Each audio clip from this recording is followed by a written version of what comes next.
Lobby Wildfire Response is a software development company aimed at creating training software for the global aerial wildfire response market. Our software is highly configurable, allowing for all agencies to train at the highest level of fidelity. When we started Lobby Wildfire Response, we had one goal: a global solution for aerial wildfire response simulation training that would lower costs, improve training, and reduce accidents. We had seen too many failed or outdated simulation training programs, and we knew that sharing costs between agencies and handing off the development responsibility to a private sector company was the way to go. Our objectives were to develop software that is easily configurable to meet the unique needs of the global market, provide and maintain the simulation training knowledge base for the global wildfire community, and as technology develops, identify, test, trial and implement new features and function. Lobby Wildfire Response makes use of Lockheed Martin's simulation training platform called Prepared. Prepared is a visual simulation platform that allows users to create training scenarios across aviation, maritime and ground domains. Prepared engages users in immersive training through realistic environments. Developed by Lockheed Martin for the land, sea and air military training market, you can train anywhere around the globe with ease. Our solution consists of 4 primary software applications: the instructor station, the pilot module, Lobby Comms, and Lobby Classroom. The instructor station is the heart of the simulation training experience. This software allows the user to create and manipulate networked wildfire scenarios through an easy-to-use point-and-click type user interface. Scenarios can be developed and saved as part of a complex training curriculum, where they can be manipulated in real time, driving the fire, increasing density, altitude and reducing visibility.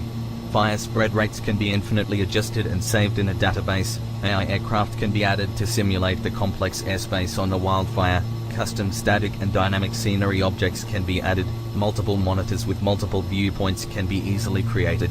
Visually track specific aircraft. Pause fire growth at any time, and this is all done while you see your changes appear in real time in the 3D environment. Let's take a look at how this scenario in Tasmania was created using the instructor station. We will have to view the user interface and the 3D environment in 2 separate windows. Normally you would simply view them on 2 monitors. The instructor station uses Google Maps as the canvas for designing your scenarios. It is automatically tied to your location in Prepared. To place fires, scenery objects, etc., it's as simple as selecting the object and then placing it on the map.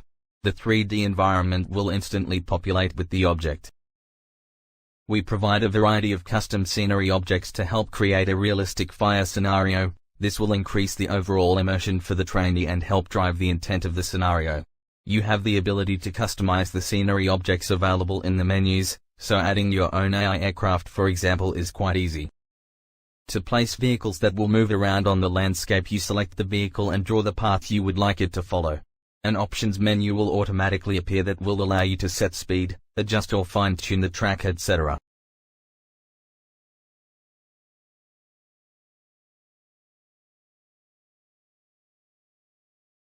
Saving your scenario in the database allows the user to build a syllabus of pre-configured training missions designed to meet your specific training needs. Adding AI aircraft to a fire is very similar to adding vehicles. You select the aircraft you want to add, create a flight path on the map, and then add external loads, fine-tune the altitudes, flight path, drops, etc. with the options menu. With a bit of practice you will be able to set up aircraft that will work a section of the fire and even reload buckets from a water source. This can really help create a scenario that forces the trainee to work the AI aircraft into the airspace planning. Visual tracking of any aircraft is easily done from the instructor station. Combined with the ability to create multiple viewpoints on the fire, your situational awareness on the incident is excellent.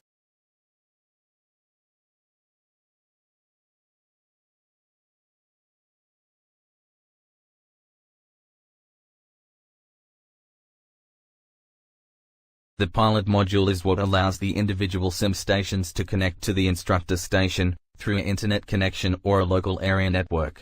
It also allows aircraft to be configured for the firefighting mission. Whether it's the retardant drop, bomb tank, Bambi bucket, heli torch, smoke generator, drop control panel, siren, etc., it's all configured and saved in the pilot module. We include some optional advanced features such as the ability to feel the weight of the retardant or water on the aircraft and in particular, when it is dropped. You are often flying near max gross weight in high winds and density altitudes, so we also added the ability to dump the load. You can reload buckets and scooper aircraft at any body of water or use the reload key command. If you are flying a tanker and want to drop half the load at coverage level 6, you simply have to select this on the drop control panel. If you have wind drift set up, you had better factor that into your bomb run, or risk missing your target. Pre-configure as many aircraft as you like and save these configurations. Once configured, Lobby Pilot allows you to connect to a scenario very easily. With multiple aircraft flying on a fire and communicating on a multi-channel radio system, you will be amazed at how realistic the training becomes. Even the close calls become perfectly safe training experiences in a simulation. Almost everything we do on a wildfire has to be communicated on a radio at least once. Accurate, detailed and concise communication is the key to a safe, efficient and successful wildfire mission. Our voice-over internet radio application mimics the multi-channel comms system used during wildfire operations. Our radios and satellite phone function as per the real-world units. For example, if you want to learn how to operate the TFMD-136 tactical radio in use across Canada, you can do so with our software. We have even modeled a generic, line-of-sight, mobile and handheld radio that you might commonly use on wildfires in Australia and New Zealand. Lobby Comms is a completely independent application and needs nothing more than a computer and internet connection to join a scenario.